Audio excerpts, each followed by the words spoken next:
गौतम बुद्ध की शिक्षाएं जीवन के हर पहलू को गहराई से छूती हैं।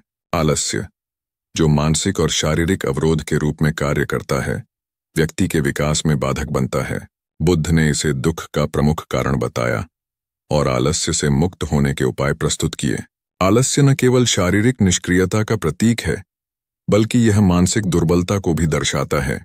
जब व्यक्ति आत्म जागरूकता से दूर होता है, तो वह ध्यान और धर्म पालन की पवित्र गतिविधियों से संपृक्त नहीं हो पाता। बुद्ध ने आलस्य को दो मुख्य श्रेणियों में विभाजित किया: शारीरिक और मानसिक आलस्य। शारीरिक आलस्य में व्यक्ति अपने कार्यों से भागता है, जबकि मानसिक आलस्य का सामना करने के लिए व्यक्ति आत्म अनुशासन की कमी का सामना करता है। दोनों अवस्थाएं एक व्यक्ति के जीवन को उद्देश्यहीन बना देती हैं और संज्ञानात्मक क्षमता को कमजोर कर देती हैं। आलस्य का सबसे बड़ा खतरा यह है कि यह व्यक्ति को समय की बर्बादी और पछतावे की ओर ले जाता है। इस प्रकार आलसी जीवन जीने वाला व्यक्ति न केवल अपने विकास को बाधित करता है, बल्कि समाज और परिवार की जिम्मेदारियों में भी पीछे रह जाता है। गौतम बुद्ध ने आलस्य से मुक्ति के लिए सम्यक दृष्टि और सम्यक प्रयास के महत्वपूर्ण सिद्धांतों पर जोर दिया। सम्यक दृष्टि के द्वारा व्यक्ति को यह समझना आवश्यक है कि जीवन में सही दिशा क्या है। जब व्यक्ति अपने उद्देश्यों को पहचानता है, तो आलस्य उसके मार्ग में नहीं आ सकता। इसके बाद आता है सम्यक प्रयास, जो आलस्य को रिमोट करने में सहायक होता है। नियमित प्रयास और सकारात्मक सोच के साथ व्यक्ति आलस्य का सामना कर सकता है। बुद्ध ने 4 प्रकार के प्रयासों का उल्लेख किया: अपूर्ण गुणों को समाप्त करना, अच्छे गुणों को बढ़ाना, नए अच्छे गुणों का विकास और बुरे गुणों को रोकना। इन सूत्रों के माध्यम से कोई भी व्यक्ति अपने आलस्य पर विजय पा सकता है और एक सक्रिय एवं उत्पादक जीवन जी सकता है। गौतम बुद्ध का दृष्टिकोण आलस्य को एक गंभीर बाधा के रूप में देखता है, जो न केवल मानसिक बल्कि शारीरिक प्रगति को भी रोके रखता है। उन्होंने अपने अनुयायियों को बताया कि आलस्य से बचने के लिए संतुलित आहार, संगति, नींद और स्पष्ट लक्ष्यों का निर्धारण आवश्यक है। यह शिक्षाएं आज भी प्रासंगिक हैं और जीवन में सक्रियता लाने में मदद करती हैं। संतुलित आहार में बुद्ध ने सादगी और संयम पर जोर दिया। उन्होंने बताया कि यदि व्यक्ति का आहार असंतुलित होता है, तो यह उसके शरीर और मन को प्रभावित करता है। अत्यधिक या असामान्य खाने से शरीर भारी हो जाता है, जिससे आलस्य का आक्रमण होता है। बुद्ध के अनुयायी सामान्यतः दिन में एक बार पौष्टिक भोजन करते थे, जिससे उनका शरीर स्वस्थ और सक्रिय रहता था। बुद्ध ने संगति के महत्व पर भी प्रकाश डाला। उन्होंने कहा कि यदि कोई आलसी और निष्क्रिय व्यक्तियों के साथ समय बिताता है, तो वह स्वयं भी आलसी बन जाता है। इसलिए सकारात्मक और प्रेरणादायक लोगों के साथ रहना जरूरी है। इससे व्यक्ति की मानसिकता पर सकारात्मक प्रभाव पड़ता है और आलस्य दूर होता है। नींद का सही संतुलन भी आलस्य से बचाने में महत्वपूर्ण होता है।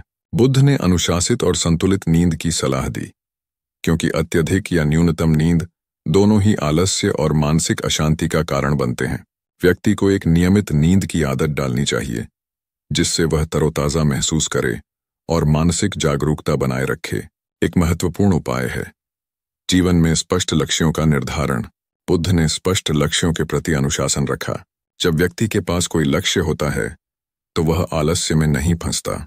इससे मानसिकता सक्रिय रहती है और व्यक्ति अपने लक्ष्यों की प्राप्ति के लिए प्रेरित रहता है। बिना लक्ष्यों के व्यक्ति आलसी और निष्क्रिय हो सकता है। निष्कर्ष के रूप में बुद्ध की शिक्षाएं आलस्य से मुक्त होने के लिए एक गहरी मार्गदर्शिका प्रदान करती हैं। मानसिक जागरूकता, अनुशासन, संतुलित आहार और स्पष्ट लक्ष्य, ये सभी तत्व जीवन में सक्रियता और मानसिक शांति लाने में सहायक होते हैं। इन उपायों के माध्यम से व्यक्ति आलस्य से मुक्ति पा सकता है और जीवन में ऊंचाइयों को छू सकता है। बुद्ध ने संतुलित आहार को भी आलस्य से बचने का महत्वपूर्ण कारक माना है। यदि व्यक्ति का आहार असंतुलित होता है, तो शरीर और मन दोनों ही प्रभावित होते हैं। अत्यधिक या अनियमित भोजन से शरीर भारी हो जाता है और व्यक्ति आलस्य का शिकार हो जाता है। बुद्ध ने अनुयायियों को सादगीपूर्ण और संयमित आहार अपनाने की सलाह दी, जिससे शरीर और मन दोनों हल्के और सक्रिय बने रहें। बुद्ध के समय में उनके अनुयायी दिन में केवल एक बार भोजन करते थे, और वह भी बहुत ही साधारण और पौष्टिक होता था। उनका मानना था कि संतुलित और संयमित आहार से शरीर स्वस्थ रहता है और आलस नहीं आता। आज के समय में भी अगर व्यक्ति संतुलित आहार अपनाता है और अधिक खाने से बचता है, तो वह आलस से बच सकता है। संगति का प्रभाव। Company and environment. बुद्ध ने यह भी कहा कि व्यक्ति की संगति और वातावरण का उसकी मानसिक स्थिति पर गहरा प्रभाव पड़ता है। यदि व्यक्ति आलसी और निष्क्रिय लोगों के साथ समय बिताता है तो वह भी आलसी हो जाता है। इसके विपरीत अगर व्यक्ति ऐसे लोगों के साथ रहता है जो सक्रिय, अनुशासित और प्रेरित हैं, तो वह भी वैसा ही बन जाता है। इसीलिए बुद्ध ने अपने अनुयायियों को सिखाया कि वे सत्संगति में रहें, यानी ऐसे लोगों के साथ जो सकारात्मक और प्रेरणादायक हों।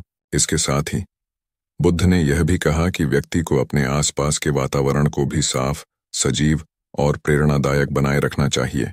साफ सुथरा और सकारात्मक वातावरण व्यक्ति के मन और शरीर को सक्रिय रखता है और आलस को दूर करता है। नींद का संतुलन, बैलेंस्ड स्लीप। नींद का सही संतुलन भी आलस से बचने में महत्वपूर्ण भूमिका निभाता है। बुद्ध ने बताया कि अत्यधिक नींद या बहुत कम नींद दोनों ही आलस और मानसिक अशांति का कारण बनती हैं।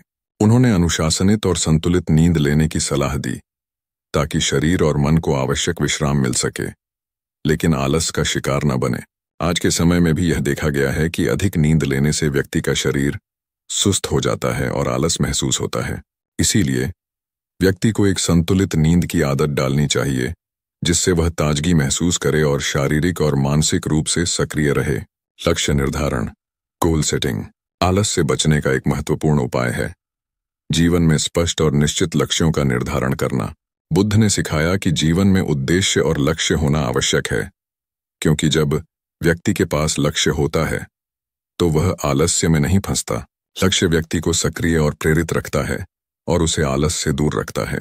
बुद्ध ने सिखाया कि जीवन में स्पष्ट उद्देश्य और लक्ष्य निर्धारित करने से व्यक्ति का ध्यान सही दिशा में केंद्रित रहता है।